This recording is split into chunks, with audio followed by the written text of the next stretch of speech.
অষ্টমীর দিন দুপুরে আমাদের পাড়ার মণ্ডপ থেকে মালসাভোগ বিতরণ করা হয়। এটা কুপন কেটে কিনতে হয়।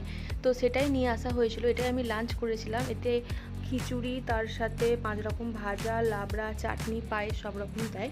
তারপর সন্ধেবেলা রেডি হয়ে বেরিয়ে পড়েছি বরের সঙ্গে বাইকে করে আশেপাশের ঠাকুরগুলো দেখতে।